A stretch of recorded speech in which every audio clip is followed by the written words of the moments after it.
Yo, what's going on everyone? Christian back for another video. You're joining me today in the Z. Hopefully you guys noticed that the camera quality looks a little better. We did an upgrade, so the quality is going to get better, and I hope you guys enjoy that. We do have some stuff to do. I haven't made a video or filmed in a while, so there's a couple things I did since then. I'm going to go ahead, get out of the car, walk around, and show you guys what we have done and what we still have to do, because we're getting really close. I'm guessing probably 2 more days of work before we can actually get the motor started. But that's if everything goes to plan, and it rarely ever does, so we're going to go ahead and give it a shot, see how much we can get done today. Alright, so here's our 5.3. As you can see, the front is different. We relocated the alternator from the right side high, which was getting in the way of the throttle body, to the left side using an ICT kit. We also have a different power steering mounting position. This is using the G-body ones. I might have to grind down these shims a little bit, because if you could see, it looks like the pulley isn't going to necessarily line up perfectly with the alternator, so we might have to shave these back a little bit. I do have the drive shaft, so I want to be putting that in. The first water pump I had ended up being defective, so I do have a replacement water pump for it, as well as the pulley for the power steering and the LS3 pulley that we're going to need to make it all work. And we still need to make the return line and the oil line, so it's going to be a busy day. Let's get to it. Alright guys, so water pump's in, that's good, no problems there, really went on the same as the other ones. Next thing we're going to get working on is the pulleys. The boys don't have the power steering pulley installer, so I'm just calling Advance down the street. Hopefully I can rent one. Okay, power steering pulley installer, I'll give you one. Okay, thank you. Hi, I'm looking for a power steering pulley for my 350Z with a Yukon engine, with a Corvette crankshaft pulley, with a Camaro power steering. Okay. Oh golly, boys, I'll be damned. I think that's the first time that's ever happened, where a tool rental from Advanced Auto Parts is not missing anything. So, full set right there, brother. All set. Time to drive back and hopefully pull off, or I guess not pull off. We don't have to pull off. Just push on that new power steering pulley. Nice. Alright, so I've never actually done this before, but it's going pretty well. You can see the pulleys.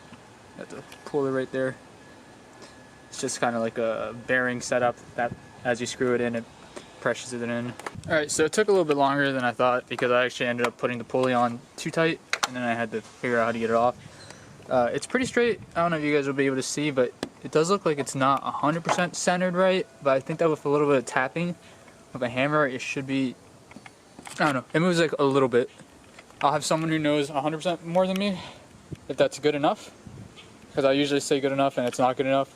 I'll have someone check that, but so I'll leave that like that for now, and move that RSX, get that Z, push it in here, do some fuel lines, maybe some oil lines. So one of the things I'm coming to really like about this whole ICT billet setup is their tensioner. So on engines that I'm used to, like, the tensioner will be just such a pain. On this one, it's literally right there, because, oh, right there is how they relocate the alternator. They just put it on this. So you just make it longer for tension, shorter for slack. Another day, another problem. At this point, I don't even get mad, because you got to be patient with this kind of stuff. Otherwise, you will just stress yourself out. You never finish your build and you quit on it. I've seen it happen many times. I've been in this 7 years with this car. At this point, I'm fine with it. Whatever, it's gonna take another day of figuring something out, but you can see the belt now rubbing against our water outlet. So I'll contact ICT Billet. Maybe they make a special water outlet for that, but I'm getting kind of tired. I guess I'm gonna try to push the car in.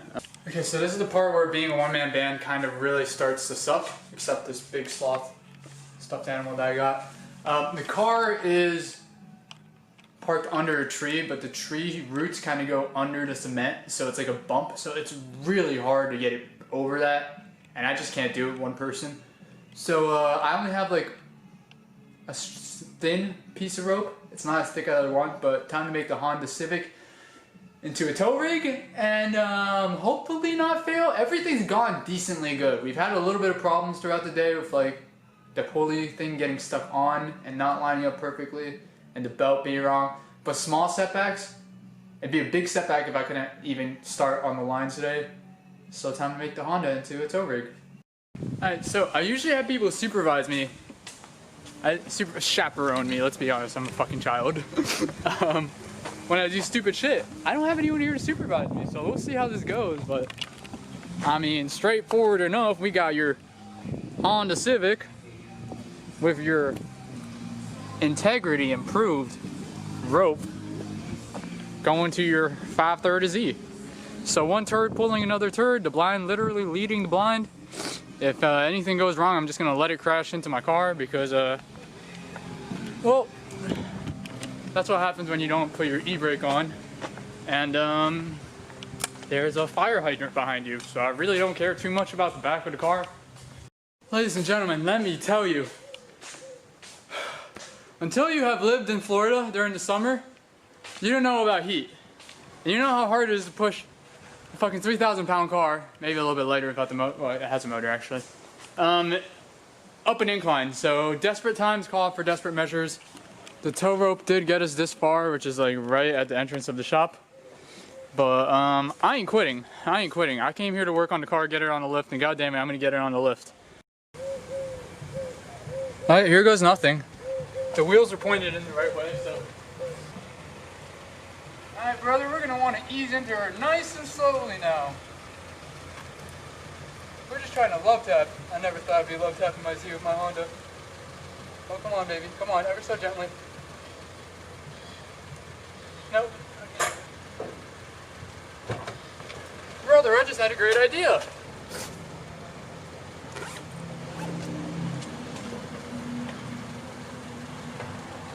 Got your backpack shoved in there.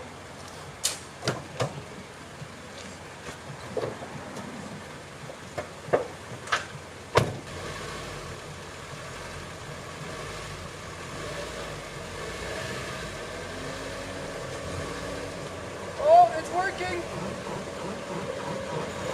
It's working. Like a fucking charm. Hey, you guys get a look at the setup right here, brother. This backpack protecting our paint. This engine block about to scratch our wheels. Why do you guys have so much useless shit here? Says the guy with a fucking car that's all broken. Oh. Alright, so we've been trying to get the car in here for about an hour. I don't know why I always say we. It's always just me doing shit alone. Which is okay, because you know it's my fucking car, so I can't really bitch about that. Oh my god. I'm fucking pooped. Fucking pooped right now. Oh my god. On the bright side, if you feel like someone else is doing as much work, or almost as much work as you on your car, probably means you're doing it wrong, so on the bright side, I could take pride in good hard work, look at it and say, hey, I sweat my fucking ass off for that car.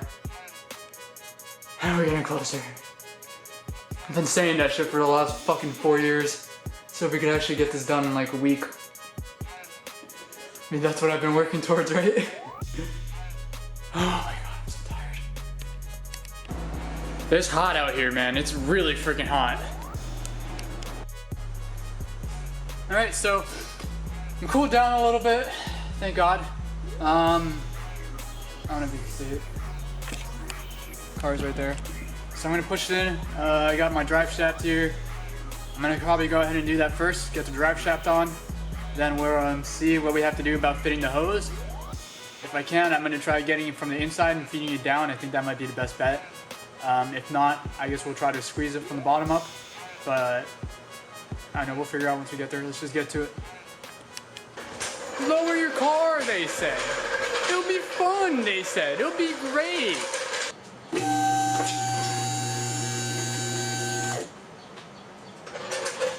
Not only did I have to raise one side of the car, you have to raise the rear too.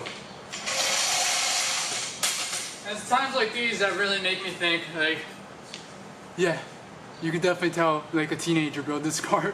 Because I wouldn't do a lot of shit the same if I were to build it now. The coils are definitely gonna get lifted because that's just a pain in the ass.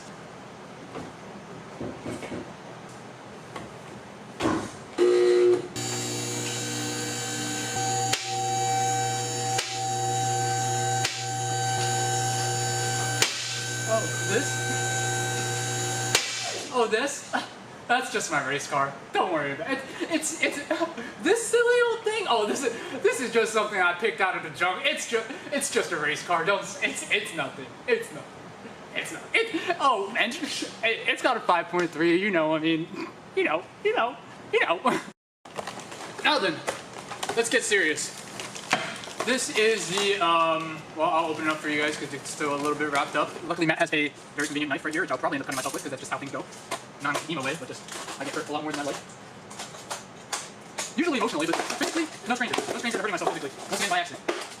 So, I'm a tall boy, so let's do that. So, obviously you guys see a 350Z behind me. It does have the 5.8, it does have the transmission in it.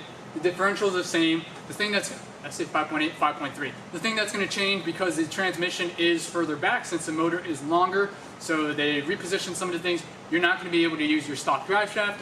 You're going to need to pick up one of these babies. It's a one-piece drive shaft by the Driveshaft shop. So this will hold up to 650 horsepower. As you can see, it's extremely light. We opted for the aluminum variant. There is a steel variant that you can get that is $100 cheaper, but I figured, you know what, why cheap out? And we're already this deep into the project. So we're gonna be slapping this on next. I'm gonna be using the same bolts that I had on the original carbon fiber drive shaft. And that's a cool thing too. These cars originally come with carbon fiber composite drive shafts. But yeah, we're gonna go and pop it in.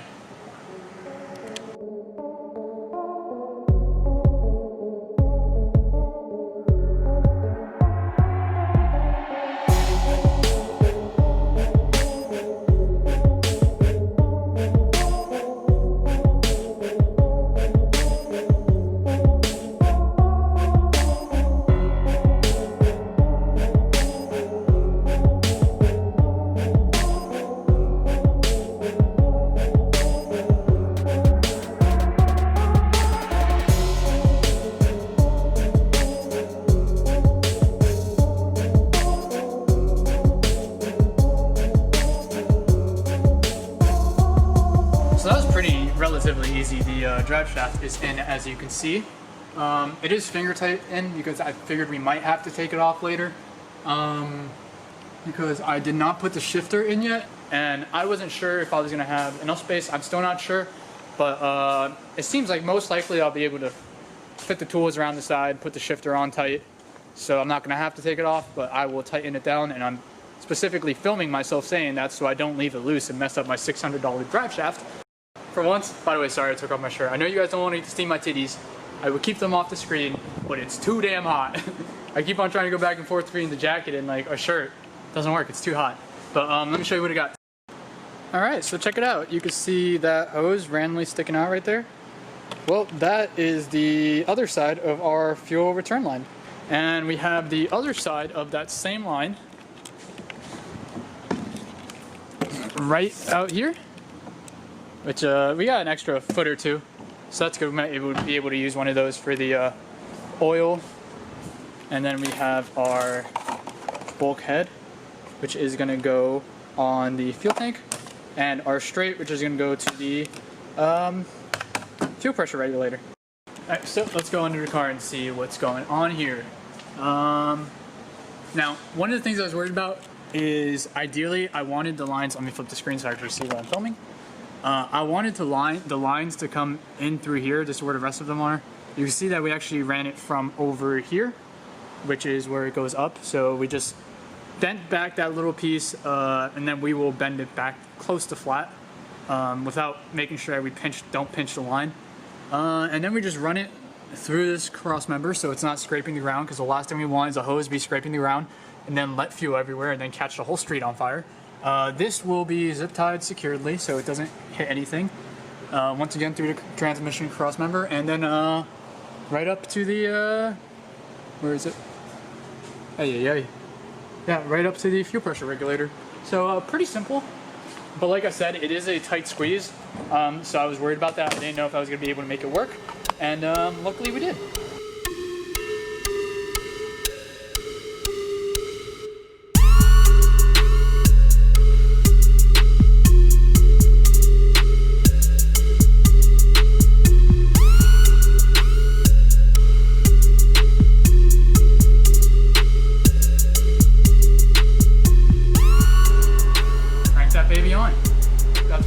incline done, sealed, and we can go ahead and screw this onto our fuel pressure regulator. Just connect with this unbolted the fuel regulator from the back of the firewall just to make it a little bit easier. But yeah, then this is just pretty much going to screw right on here. We can go ahead and move this back, and hopefully it won't catch anything. It shouldn't, but pop this back in the holes.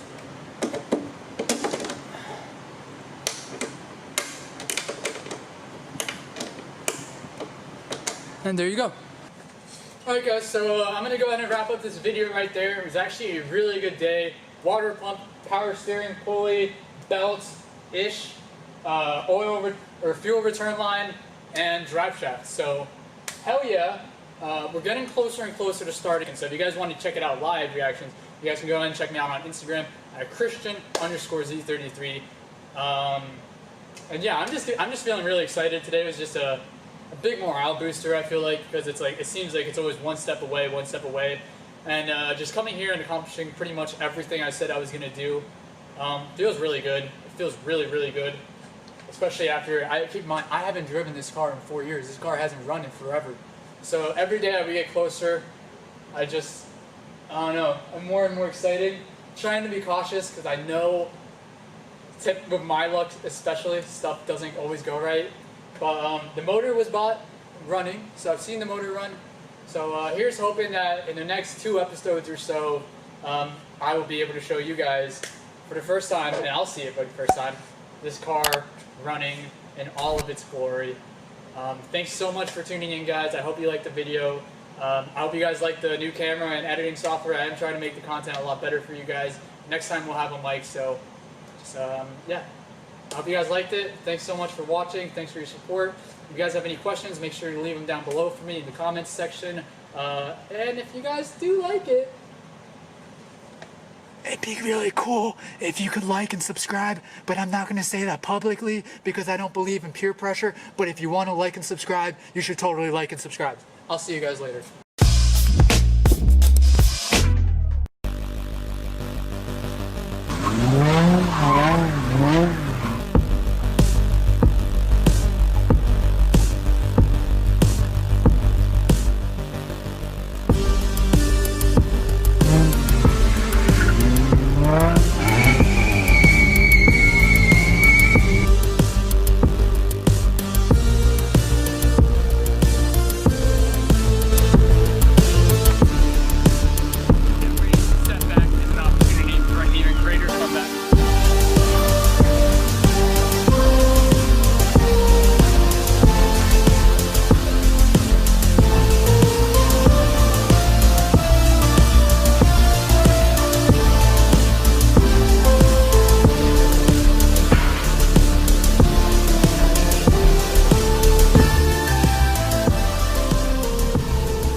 Anyways, right.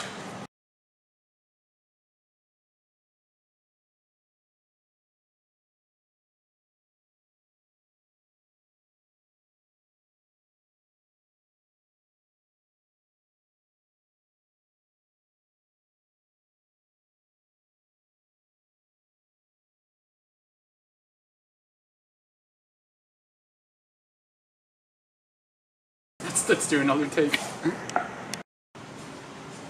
So I originally was not really planning on showing you guys this, but since I'm already here, why not? I'm sure there's a lot of tutorials on YouTube to find out how to do these, but it's really simple, so I'll just save you guys the time of going to another video and just do it here. Pretty much, you've got your line. You can see there's tape on that. This was actually the end of the hose, so it came with the white tape. But you see on some of these other lines, there's blue tape. Pretty much the reason of taping it up is so that when you cut it, it doesn't fray. So you're gonna get your end, comes apart 2 pieces. So we're gonna get the side that does not have the barb and threads sticking out. And you're just gonna really want to slide this on and twist it. It might be a little bit easier without the tape, but I do in general like keeping the tape. I feel like it just helps make a little bit of a better seal. And it's not super thick, but this one does look like it's stopping it a little bit, so I might take off like a layer or 2, but I do ideally want to still keep a little bit of it on there. That should be nice. And we'll see if this slips on any better. As we can see, that taking off those couple layers of tape really helped get it in. We're just gonna want to, oh, okay, it's already bottomed out. If you look through the center, you probably won't be able to see it just because of the angle, but if you look through the center, you'll be able to see the hose bottoming out. And what we're gonna want to do with these is we are gonna screw them in and hold these both so it doesn't rotate, but what we're gonna want to do first is put grease on these so it doesn't strip them. So now that we've got that part all greased up, the rest is pretty simple. We're just going to want to start threading it in, and eventually we'll get to a point where everything just starts spinning. That's where we're going to want to get the 2 wrenches and hold everything down.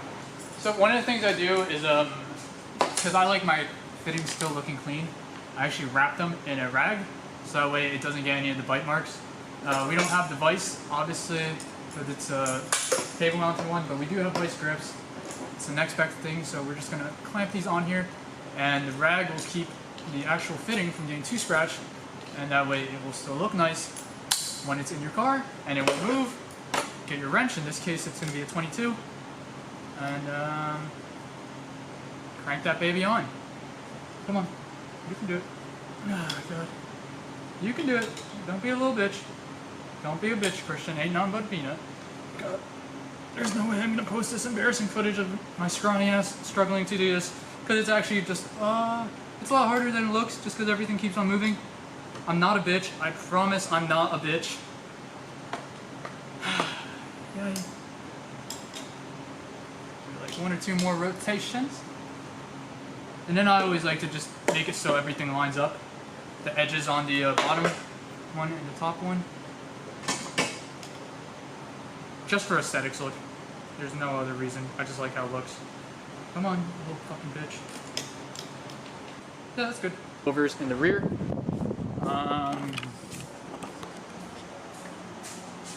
Right there. So that's where the spring cup would usually sit. Now it is gone since we have these one-piece adjustable rear tow arms, SPC camber arms, SPL camber lockout plates, and we are running stock traction rods. But yeah, I really don't get the car on the lift too often. And I just realized I haven't really done a walkthrough like that in probably 4 to 5 years, at least on camera. So now if there's anyone that's new to the channel, you know what parts I have. And if you have any questions, feel free to just, drop a comment and let me know, and I'll do my best to get back to you.